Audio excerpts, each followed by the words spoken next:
Општините низ државата во последните години, покрај тоа што јавноста за својата работа известуваат преку медиумите, тие уште почесто преку своите официјални веб страници, а и профили на социјалните мрежи објавуваат текстови, фотографии и видеа за општинските активности. Затоа колку општините на овој начин влијаат врз медиумската писменост и борбата со дезинформациите, во денешниот подкаст разговараат Александар Ламановски од Ресен со Цветанка Ристевска, раководител на Оделението за административни и општи работи, но и повеќе години лице за односи со јавност во општина Битола.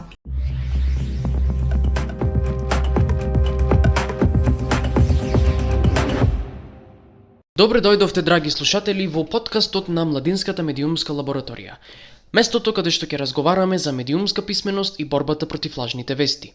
Јас сум Александар Ламановски, студент на Факултетот за информатички и комуникацијски технологии во Битола, и денеска го имаме задоволството да разговараме со Цветанка Ристевска, поранешен новинар и сегашен раководител на Оделението за административни и општи работи во општина Битола. Значи, Цвете, вие во вашата работа ги споивте на некој начин новинарството и односите со јавноста, нели? Две многу блиски професии, да речам. Дали би можеле да ни кажете како општината може да влијае врз медиумската писменост на граѓаните? Кога зборуваме за медиумска писменост, мора да нагласиме дека тоа не е работа само на образовниот систем и медиумите, туку на заедницата воопшто.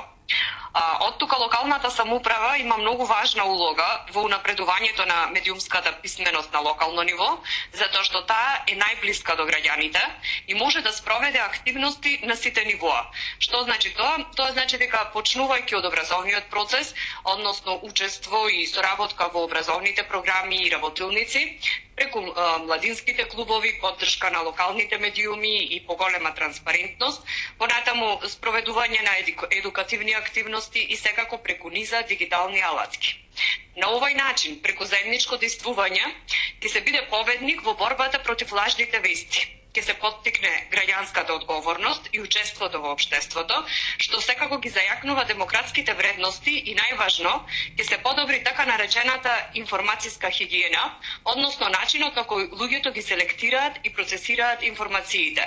Значи, преку своето делување, уште од најрана возраст, значи почнувајќи од учениците, понатаму сите граѓани ќе можат точно да детектираат каде, во кои информации можат да го пронајдат она што навистина им треба. Значи прилично голем ефект. Според вас, колку општината е транспарентна пред граѓаните и новинари? Општина Битола во досегашниот период преку истражувања на голем број институции, невладени организации се наоѓа на врвот на транспарентноста или во првите 5. Значи, секогаш постои стремежот да се биде колку што може потранспарентна, како во делот на активната, така и на проактивната транспарентност, преку објавување на информации на веб страната, Facebook страната, Instagram профилот. Понатаму исто така големо влијание има и одржувањето на форумите, одговорите на новинарските прашања кога се работи за одредени теми што се од интерес на новинарите, кои што секако произлегуваат од граѓанскиот интерес, и пред се објавување на важни документи како дел од проактивната транспарентност, со тоа што значи секој граѓанин информацијата може директно да ја пронајде на веб страната, значи се она што е информација од јавен интерес. Дали во текот на вашата кариера сте се соочиле со дезинформации? Како според вас е најдобро да се постапува во таква ситуација? Моето мото е подобро навремена информација отколку демант. Затоа најдобро е институцијата да не дозволи појава на дезинформации, онолку колку што може секако, но доколку дојде до тоа, мора да ги спроведе сите методи преку пишани соопштенија, интервјуа, социјални медиуми, интернет портали, да се избори со така наречените расеани пердови наоколу, кои лесно можат да креираат лажна слика. Не само дезинформациите, тука под еднаква опасност представуваат и малинформации и мисинформациите. Колку би рекле дека е напорна работата за налицата за односи со јавност? И ете, бидејќи имате искуство со двете страни, дали е потешко да се биде новинар или е потешко да се биде портпарол, според вас? И двете професии се под еднакво одговорни, а можам да речам и стресни. Во двете ситуации потребно е да се обезбедат одговори на прашањата кој, што, како, кога, зошто и каде.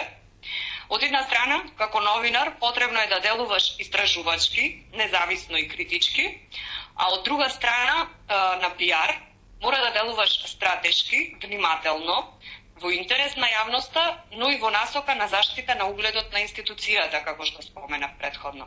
Во двата случаи јавниот интерес, односно интересот на граѓаните е на прво место, затоа неопходно е да не се преземат погрешни чекори, за да стигнеме до некакви дезинформации кои можат да направат штета на поединци или цела институција. Значи, истото се однесува како во новинарството, така и во односите со јавност. Само што позиционираноста е различна во двата случаи. Благодариме за вашите одговори и за вашето издвоено време денеска.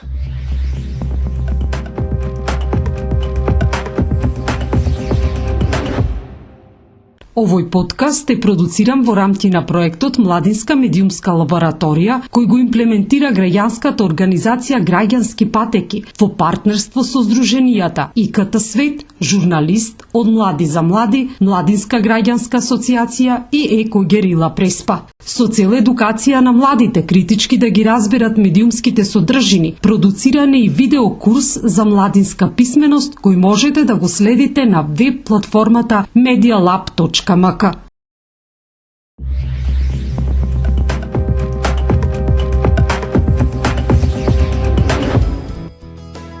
На medialab.mk научи да размислуваш критички. Не дозволувај да бидеш манипулиран од лажни вести и дезинформации.